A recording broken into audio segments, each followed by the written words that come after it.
بسم الله الرحمن الرحيم. السلام عليكم ورحمة الله وبركاته. فيد وناكسن دمان بعض الصحافة يقولها وزير هذه التليها عيدك بوليس الصوماليات سيدا وزير كوشيغا برايس كونفرنسيغا أما كلهم كوسا بسنة هاي الباهنتا إذا لقى يبسنو قوان سدح يتوانكي بشي جولاي يقولها وزير هذه يكو غارين مقالات كسمايو كاس oo lagu mamnuucayo dhammaanba wax kasta oo lagu taageerayo ururada nabadiidka iyo argagixisada sida al-shabaab iyo daacish waxaan ka warqabnaa in dhaqaale aad u fara badan oo magacyo kala duwan loogu yeero ay ka soo galaan ururada argagixisada sida shabaab qaybo kala duwan ee bulshada ah lacagaas waxa loogu yeeraa taakulayn waxa loogu yeeraa zakawaad waxaa loogu yeeraa sheeg ganaax waxaa loogu yeeraa taakulinta mujaahidiinta waxyaabo fara badan ayaa loogu yeeraa waxaana laga qaadaa cid kasta oo hanti ay ku tuhmayaan waan ognahay in kooxaha argixisada si joogta ay uga cagjugleen camburna ay ku hayaan shacabka Soomaaliyeed baadna ay ka qaataan waxaan ka warqabnaa baadaas ka sokow ganacsato iyo maalqabeeno fara badan oo ilaa xad ku qanacsan fikirka al-shabaab inay jiraan oo ku dhiirigeliya ganacsato iyo dad kale oo Soomaaliyeed dhaqaale leh inay si sahlan u taakulayaan waxaan ka warqabnaa in nidaamkeen isgaarsiinta xawaaladaha iyo habka lacagaha loo kala wareejiyo inaysan noo nidaamsanayn waxaad kaloo ka warqabtaan inay jiri karaan annaguna aan ognahay inay jiraan ganacsiyo fara badan oo u muuqda meelo shabaabku ay ku maarayaan dhaqaalahooda iyo sirdoonkoodaba waxaad la socotaan inay ka faa'iidaysanayaan argixisadu burburka baaxadda leh ee ummadda Soomaaliyeed ay soo gaartay oo dhan walba leh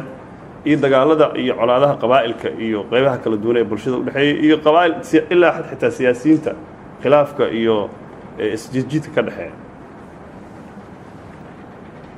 marka si arrimahaas wax looga qabto dabcan oo looga hortago dhaqaalaha cadawgan faraha badan oo laayo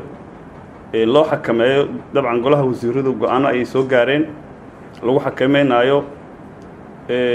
bulshada Soomaaliyeedna lagu baraarujinayo in ay qatar tahay in la taakuleeyo cadawga waxa lagu marmarsiyoodaa dadka inta badan waxay ku marmarsiyoodaan waana handadaan waana cabsadaan laakiin ilama ahan in qiil tahay in lacagta la siinayo shabaab la garan waayo in qarax lagu soo sameeynayo rasaas dadka lagu dilo oo lagu dumiyo guryaha in lagu gadanayo dad masaakiin in lagu laaynayo in si toos ah iyo si dadbanba lagu xoojinayo jiritaankooda iyo howlahooda marka ma u maleeynayo qiil inay tahay si aad lafahaaga ku dabaratid oo aad lafahaaga ku badbaadid ummadda Soomaaliyeed guud ahaan in riski ama qatar la gasho waxaa la rabaa wixii hadda ka dambeeya haddii la yiraahdo in laga waantoobo taakulaynta si tooska loo taakulaynayo cadawga macquul maahan qof Maka al-Mukarrama jidkeeda ku ganacsada oo Bakaar ku ganacsada oo suuq baad ku ganacsada oo Xamarooyin ku ganacsada in qof tooro jooga baad joogta oo ka qaado dadka Soomaaliyeed laba wada u furan in ay ka guuraan goobaha nabdoon ee dawladda ay degan tahay la degaan shabaab inay la dagaalamaan kana hor yimaadaan ee uma furna in in la dulaysto uma furna in baad joogta laga qaato uma furna xoolihii dhididkooda iyo dhacaankooda ay ka keeneen dadka in lagu laayo ay yiraahdaan waa cabsanaynaa dawladda waajibaad saaran waxay tahay ilaa xad intii ay ammaan sii karto ay difaaci karto oo ay ka hor istaagi karto qof Soomaaliyeed dhibaato in ay ugu timaado shabaab inay dadaalkaas sameeyso waajib waaye inay guluf iyo duulaan ay ku qaado meelaha shabaabku u degan yahay oo jiritaankooda sida ugu dhaqsiyaha badan meesha looga saaro waa waajib dawladda saaran dadka Soomaaliyeedna waxa waajib saaran ah in dagaalkaas cadawga lagu haayo hal meel looga soo wada jeesto oo aan hadda dawladda si gooniya aanan ii sheegin loogu fiirsan go'aamada hadda la gaaray markii waxay kamid tahay waxa la ballaarinaa dagaalkii lagu hayo shabaabka oo dhaqaalaha looga hor istaagay hal wiil qoray watay amaankii wuxuu waa la kabyo kala duwan oo siyaasad leh oo dhaqaale leh oo bulsho leh oo wax walba fara badan leh waxaa la rabaa marka qorshe qaran oo dhammaystiran iyo aragti ballaaran in laga qaato dabcan intaan dhiig bixi lahay waxaa naloo qaatay in aan kulligeyn hal meel aan ugu soo wada jeesano annaga waa naqaanaa qof kasta lacagta la saaro laga qaado waxaan haynaa caddaymo arrimahaas la xiriira waxaan u yeeri doonaa dhammaan ganacsatada Soomaaliyeed oo baadda bixisay hal qof waa u naqaanaa haddii la helaado waa arki doonaa dabcan wixii hadda ka dambeeyana cid looga dul qaadan doono ma jirto inay ku qanacsanaato xukunka shabaab cid loogu aabayeeli doonaa ma jirto inay u aqoonsato ciddii canshuur siisa shabaab micnaheedu maamul sharci iyo nidaam sharci oo aqoonsata ma laga yeeli doono haddii ilaahay yidhaahdo in ay shabaab hoosna ay ka siiso ii sheeg maxaan ku dhaha canshuurta korna owliya isay kaana dhigto dadka Soomaaliyeed waxaa laga rabaa waxaan si loo dhammaystiro hal meel waxaan looga soo wada jeesto dagaalka dawladda ay ku jirtana gacan la siiyo dhaqaalaha shabaab la siinaayo cudurdaar ma leh aniga sida ila tahay waxaan ka rabnaa marka isgaarsiinta bangiyada xawaaladaha in aysan lacag u qabanin u kaydinin u ganacsiinin u kala guushin wixii hadda ka dambeeyana qorshe dabcan waxa jiri doono si dhow lagu la socon doono oo xisaab la furan kara aysan jirin ayadoon dawladda ogeyn oo xoolo la bixin kara aysan jirin dawladda ayadoo ogeyn oo tallaabo dhaqaale oo la qaadi kara aysan jirin ayadoo dawladda ogeyn ciddii lagu qabtana ayadaa ka jawaabaysa sababta saas loo yeelanayo inaan ganacsiga iyo dadka Soomaalida aan camburinayna maahan waxay tahay naftiina iyo maalkiina iyo sharaftiina inay nabad gashaan ayaan rabnaa